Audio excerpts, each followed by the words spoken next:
యాదగిరిగుట్ట శ్రీ లక్ష్మీ నరసింహస్వామి వారి ఆలయంలో అంగరంగ వైభవంగా వార్షిక బ్రహ్మోత్సవాలు కొనసాగుతున్నాయి.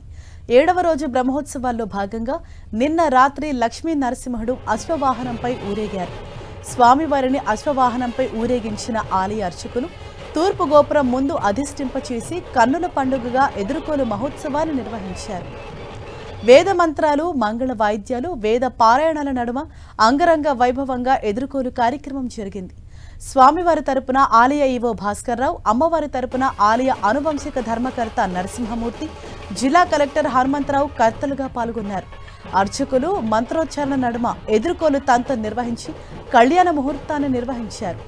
ఇవాళ రాత్రి శ్రీ లక్ష్మీ నరసింహస్వామి తిరుకళ్యాణం, ఆదివారం రాత్రి దివ్య విమాన రథోత్సవం నిర్వహిస్తారు.